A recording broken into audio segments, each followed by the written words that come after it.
তিনটি নিষ্পাপ শিশুর প্রাণ চলে গেল একটু ছোট অবহেলা ও সামান্য কিছু ভুলের কারণে। কি বাবা, এটা আমাদের সকলের ঘরেই ঘটে থাকে। ইস, যদি আপনার বাড়িতেও ছোট বাচ্চা থাকে তাহলে এই ভিডিওটা একদমই এড়িয়ে যাবেন না। একজন মা রান্নাঘরে আলু আর পেঁয়াজ একসাথে রেখে দিয়েছিল।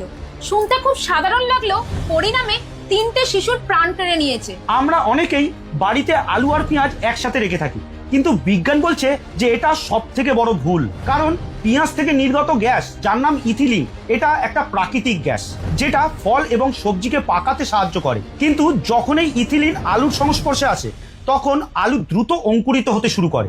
আর এই অঙ্কুরিত আলু তখন আর খাবার উপযোগী থাকে না, বরং সেটা বিষে পরিণত হয়। হ্যাঁ, আপনারা ঠিকই শুনছেন, এটা বৈজ্ঞানিকভাবে প্রমাণিত তথ্য। যখন আলু অঙ্কুরিত হয় তখন তার মধ্যে দুটি বিপজ্জনক বিষ তৈরি হয়, সোলানিন ও চাকনিন। আর এই দুটি হলো প্রাকৃতিক টক্সিন, যার কাজ হলো জীবজন্তু ও কীটপতঙ্গ থেকে উদ্ভিদকে রক্ষা করা। কিন্তু মানুষের শরীরের জন্য এগুলো স্লো পয়জন হিসেবে প্রমাণিত হয়েছে। আর একটু ভেবে দেখো তো, তুমি রান্নাঘর থেকে একটা আলু নিলে, যেটা দেখলে যে একটু অঙ্কুরিত হয়েছে, তুমি সেই অঙ্কুরিত অংশটুকু কেটে বাদ দিয়ে বাকি আলুটা দিয়ে তরকারি রান্না করলে, আর সেই তরকারি তোমার বাচ্চা খেলো, আমরা সবাই খেলাম। স্বাদে কিন্তু কোনো পার্থক্য বোঝা গেল না, কিন্তু আমাদের সন্তানের শরীরে এই স্লো পয়জনটা কিন্তু প্রবেশ করলো, এমনকি আমাদের শরীরেও। এই সোলানিন ও চাকনিন মানুষের শরীরের পাচনতন্ত্রের উপরে খারাপ প্রভাব ফেলতে পারে। এর কারণে ফুড পয়জনিং, গ্যাস্ট্রিক ইনফ্লামেশন, পেটে আলসার এবং কখনো কখনো নার্ভাস সিস্টেম ফেলিয়ার পর্যন্ত হতে পারে।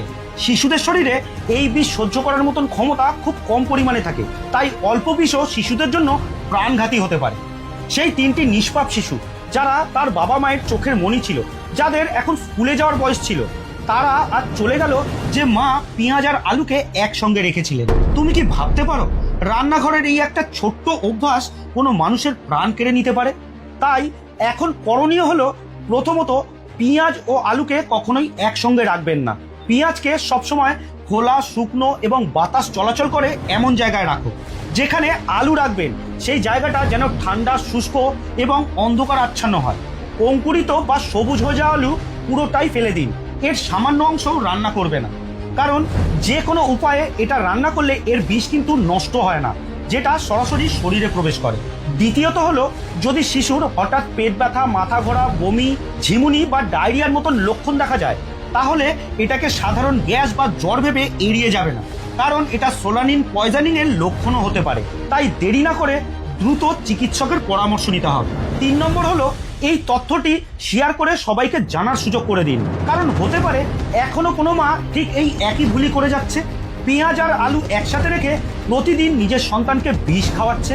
তারা হয়তো এই বিষয়টি জানে না।